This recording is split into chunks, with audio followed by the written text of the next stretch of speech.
Hi, അസ്സലാമു അലൈക്കും. കുട്ടികൾക്കും മുതിർന്നവർക്കും ഒരുപോലെ ഇഷ്ടപ്പെടുന്ന നല്ല ടേസ്റ്റി ആയിട്ടുള്ള ഒരു ലോഡഡ് ഫ്രൈസിൻ്റെ റെസിപ്പിയാണ് ഞാൻ കാണിക്കുന്നത്. അപ്പോൾ വീഡിയോ കണ്ടോക്കാം. ഇതിനായിട്ട് ഞാൻ എല്ലില്ലാത്ത ചിക്കൻ എടുത്തിട്ടുണ്ട്.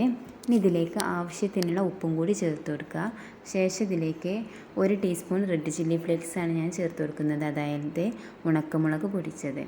പിന്നെ ഇതിലേക്ക് 1/4 ടീസ്പൂൺ കുരുമുളക് പൊടിയും 1/4 ടീസ്പൂൺ ഗരം മസാല പൊടിയും പിന്നെ ഞാൻ എൻ്റെ കയ്യിൽ മാഗി മസാല ഉണ്ടായിരുന്നതുകൊണ്ട് അതും കൂടി ചേർത്ത് കൊടുക്കുന്നുണ്ട്. പിന്നെ ഒരു കോഴിമുട്ട. ഈ ഒരു മാഗി മസാല ചിക്കനിലോട്ട് ചേർത്ത് കൊടുത്ത് കഴിഞ്ഞാൽ നല്ല ടേസ്റ്റാണ് ചിക്കനിക്ക്. ഇനി ഒരു 15 മിനിറ്റിന് ശേഷം ഇതിലേക്ക് 1/2 കപ്പ് മൈദയും 1/4 കപ്പ് കോൺഫ്ലോറും കൂടി ഇട്ട് കൊടുക്കുക. ശേഷം ഇതിലേക്ക് 1 ടീസ്പൂൺ മുളക് പൊടിയും ആവശ്യത്തിനുള്ള ഉപ്പും പിന്നെ ഒറിഗാനും കൂടി ഞാൻ ചേർത്ത് കൊടുക്കുന്നുണ്ട്. കയ്യിലുണ്ടെങ്കിൽ ചേർത്ത് കൊടുക്കുക. അപ്പോൾ ഈ ചിക്കൻ മിക്സാക്കി എടുക്കുന്ന സമയത്ത് മൈദ കുറവാണെന്നുണ്ടെങ്കിൽ കുറച്ചുകൂടി ചേർത്ത് കൊടുക്കുക. നിങ്ങൾക്ക് ഇഷ്ടമുള്ള രീതിയിൽ ചിക്കൻ ഫ്രൈ ചെയ്തെടുക്കുക കേട്ടോ. ഈ ഒരു മസാല തന്നെ ഇതിലേക്ക് ചേർക്കണമെന്നില്ല.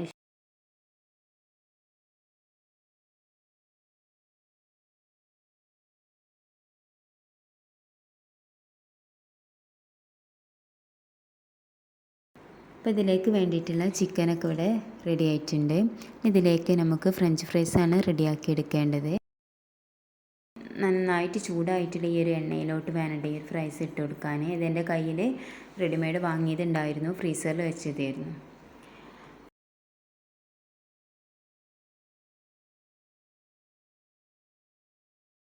അപ്പോൾ നമ്മുടെ ഫ്രൈസൊക്കെ ഇവിടെ റെഡി ആയിട്ടുണ്ട്. പിന്നെ ഇതിലേക്കുള്ള വൈറ്റ് സോസ് റെഡിയാക്കി എടുക്കണം. അതിനായിട്ട് ഞാൻ ചൂടായ പാനിലോട്ട് ഞാൻ 1 ടേബിൾ സ്പൂൺ ബട്ടറും 1 ടേബിൾ സ്പൂൺ മൈദ കൂടി ചേർത്തിട്ട് നല്ലോണം മിക്സാക്കി എടുക്കുക. മൈദ ചേർത്ത് കൊടുത്ത് കഴിഞ്ഞാൽ അപ്പോൾ തന്നെ മിക്സാക്കി എടുക്കണം. ശേഷം ഇതിലേക്ക് 1 കപ്പ് പാലും കൂടി ചേർത്ത് കൊടുക്കുന്നുണ്ട്. പിന്നെ ഇതിലേക്ക് ആവശ്യത്തിനുള്ള ഉപ്പും പിന്നെ മുളക് പൊടി വേണമെന്നുണ്ടെങ്കിൽ അങ്ങനെ ചേർത്ത് കൊടുക്കുക.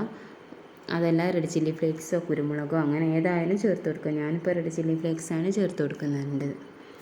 പിന്നെ ഇതിലേക്ക് ഒറിഗാനോ കയ്യിലുണ്ടെങ്കിൽ ചേർത്ത് കൊടുക്കുക.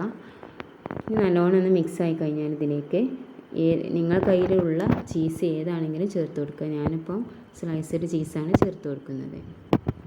ഈ ഒരു സോസ് നല്ല ടേസ്റ്റാണ് കേട്ടോ, അത് സ്കിപ്പ് ചെയ്യരുത്. അപ്പോൾ ഇനി ഒരു ട്രെയിലോട്ട് ഞാൻ ഫ്രഞ്ച് ഫ്രൈസ് ഇട്ട് കൊടുക്കുന്നുണ്ട്. ഇതിന് ശേഷം നമ്മൾ റെഡിയാക്കി എടുത്തിട്ടുള്ള ആ ഒരു വൈറ്റ് സോസ് ഉണ്ടല്ലോ, അത് നല്ലോണം ഒന്ന് ചേർത്ത് കൊടുക്കുക. അതിനുശേഷം ഇതിലേക്ക് നമ്മൾ ഫ്രൈ ചെയ്തെടുത്തിട്ടുള്ള ആ ചിക്കന് ചേർത്ത് കൊടുക്കുക.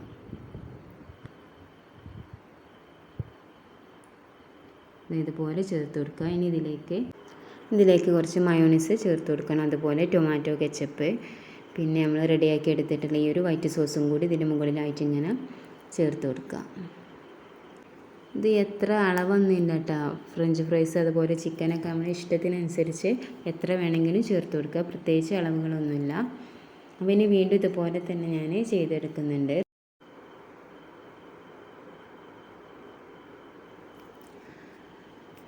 അപ്പോൾ ഇനി നമുക്ക് പുറത്തുനിന്നും ഈ ഒരു ലോഡഡ് ഫ്രൈസ് വാങ്ങി കഴിക്കേണ്ട ആവശ്യമില്ല. നമ്മുടെ വീട്ടിൽ തന്നെ നമ്മുടെ കുട്ടികൾക്ക് നമുക്ക് കൊടുക്കാൻ പറ്റും. അപ്പം നല്ലൊരു ടേസ്റ്റാണ് ഈ ഒരു ലോഡഡ് ഫ്രൈസിന്. അപ്പോൾ നിങ്ങൾ എന്തായാലും ഈ ഒരു ലോഡഡ് ഫ്രൈസ് ഉണ്ടാക്കി കൊടുക്കുക. കുട്ടികൾക്കും മുതിർന്നവർക്കും എല്ലാവർക്കും ഇഷ്ടപ്പെടും. ഈ ഒരു വീഡിയോ കാണുന്നവർ എൻ്റെ ചാനൽ സബ്സ്ക്രൈബ് ചെയ്യാത്തവരാണെങ്കിൽ ഒന്ന് സബ്സ്ക്രൈബ് ചെയ്യുക. പിന്നെ ഇഷ്ടമായ ലൈക്ക് ചെയ്യുക, ഷെയർ ചെയ്യുക. ഇനിയും ഇതുപോലെ നല്ലൊരു റെസിപ്പി ആയിട്ട് തന്നെ വീണ്ടും വരാം.